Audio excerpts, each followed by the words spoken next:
Hi, everyone, and welcome to A Balancing Act, a podcast devoted to helping families navigate memory loss. I'm Kelly Burton-Shaw, a licensed speech-language pathologist and certified dementia care specialist.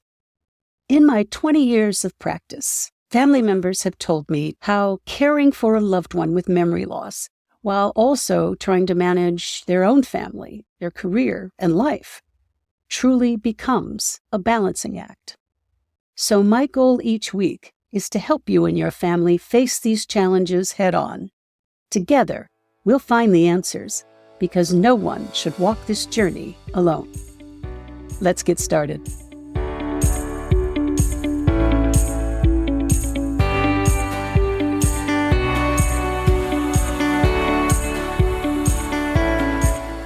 Well, the height of the holiday season is upon us, and there are so many traditions, sights, sounds, smells, and festivities that come with them. I always love it when it snows right before Christmas. I love singing Christmas carols at church, and I love watching children's faces as they sit on Santa's lap, even though it doesn't always go very well. And I know the holidays can be a lot of work, but sometimes the decorations, the cooking, and gift-giving feel worth it. But when a loved one is affected by memory loss, they may not be experiencing the holidays quite the same way as they once did, or the way we are experiencing them now. And it's our job to help them truly enjoy this time of year as they're able and make it as meaningful as possible. So for this episode, I want to talk about ways to adapt the holiday preparations and activities to match your loved one's levels of ability and tolerance. The goal is what I call a sensitive celebration. Traditions can still be honored, but may need to be simplified, so you and your loved one don't miss out on all the joy this season can bring.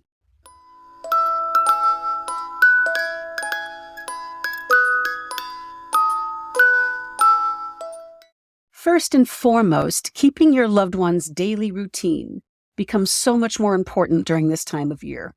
As you know, the holidays bring decorations, errands, preparations, and activities that are, of course, not typical to your loved one's everyday environment and schedule. In fact, as your loved one's memory struggles progress, change becomes the enemy. So having a plan that conforms to your loved one's usual way of doing things that works for you both is imperative. Otherwise, it can become very overwhelming and confusing for them. Now, in the early stages of memory loss, your loved one may be fine with many holiday activities, with just small adjustments to timing and duration. But as their memory worsens, keep in mind that your loved one may not even remember that it's December and time for holiday celebrations. So it can be a great way to prepare your loved one with a little show and tell. Let them see you wrapping a present, let them hear holiday music, and involve them as they are able, but do so with notice. For instance, it would probably not be a good idea to pop over some Saturday morning in December and say, "Hey, Mom, let's go get all your holiday decorations out of their boxes and put them up." Instead, point to the date on the calendar. Offer them choices about what they want to do. "Mom, do you want to decorate today or next week?" Preparing your loved one needs to be done a little at a time in what I call bite-sized changes to their routine for holiday activities. And it's best if only one thing is done at a time. Filling a whole day may be just too much. And even if your loved one refuses these activities, they can be reminded of the things they enjoyed about the season in other smaller ways. One family member I worked with had a great idea. She always started the holiday season with her mother by bringing out her mom's personal recipe book. And then she encouraged her mom to show her and tell her what her favorite holiday desserts are and the recipes she might want to cook or bake. Then, together, they wrote on the calendar over the month of December the days they would cook together. After that, she would bring up one additional activity at a time, and she and her mom would add those to the calendar with no more than 2 activities a week.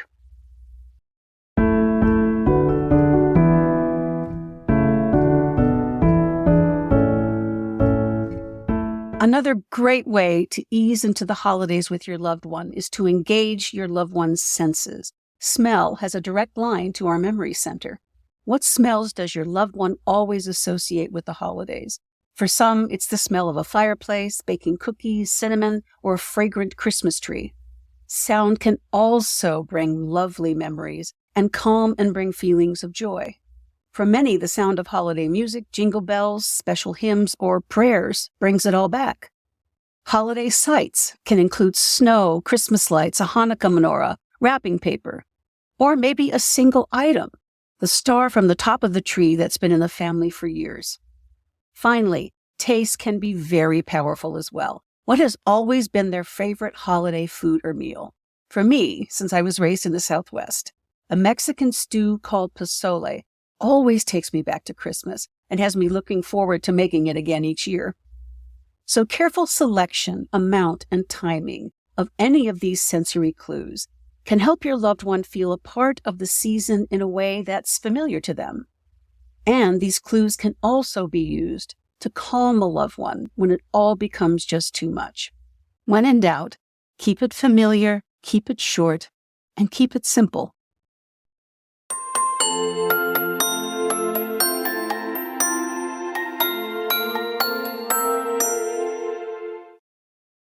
We all know that the holiday comes with traditions and festivities, not all of which may mean the same to your loved one as they once did. So it may mean crossing a few things off the list or replacing them with something smaller, shorter, or simpler. Start with family classics.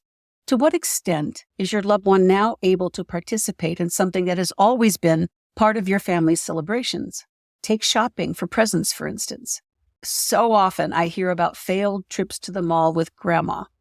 Trying to take someone who is experiencing memory loss to a shopping mall is setting everyone up, with so much information coming in through their senses, information that needs so much more time for them to process now.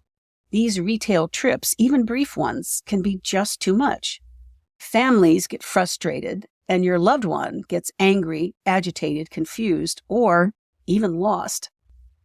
Maybe this year, try one small standalone store with only one family member at a time, or shop online.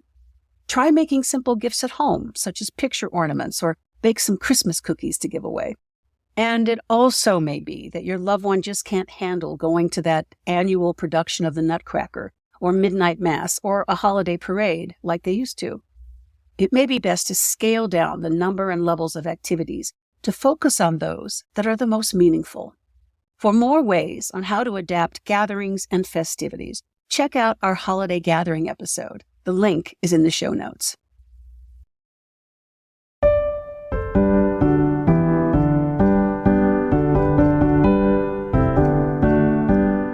Now I want to share with you my favorite activity, not only for myself, but for family members with a loved one affected by memory loss: reminiscing. The joy and the laughter that comes from sharing memories and pictures and memorabilia is priceless. One family member I knew took pictures of their loved one with each family member during Hanukkah and made a photo album for him. It included one labeled picture per page to help their loved one recognize family members, see their names, and then talk about Hanukkah's past. Another family member I know sat with her dad over the month of December, and together they made a video montage of family photos to share Christmas Day with the whole family. She told me how much this time meant to her and her dad as they talked and laughed about the pictures they gathered. She also documented the stories behind the pictures so she could use that later to share with him as his memory faded. You can reminisce over a recipe book, holiday cards and letters, past family vacations or photo albums, anything that you think will touch your loved one's heart and enjoy those cherished memories.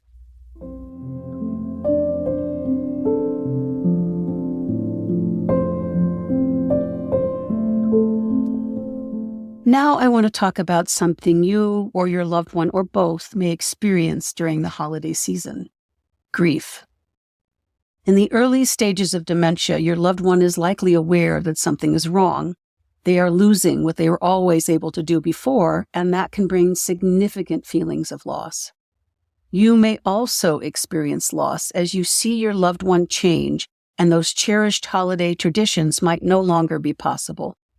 You may miss the person your loved one used to be. Whatever the feelings of loss, honor them. Then sit down and focus on what's truly meaningful to you and your loved one for the holiday right now. Maybe things need to be slowed down. Maybe they need to be adapted just a little. Or maybe they become undoable. But whatever the holiday brings, being sensitive to what you and your loved one are feeling can help you find ways to care not only for your loved one, but also care for yourself. And I invite you to hold this in your heart during the holidays. No one is perfect at this. No one. You are doing the best you can. You are doing it from a place of love. And that is enough. Before I sign off today, I want you all to know how much I've enjoyed making this podcast for you. I hope it's helped guide you through some difficult moments as you care for your loved one with memory loss. It's not easy, especially this time of year. And if you have any questions or ideas for future episodes, please post them on our Facebook page. This podcast is, after all, for you. The link to our Facebook page is in the show notes. I wish you all a joyous holiday season and look forward to joining you again for all new episodes of A Balancing Act in 2025. May the coming new year bring each of you happiness, togetherness, and peace. I'm Kelly Burdenshaw, and it was my pleasure spending time with you today. Happy holidays.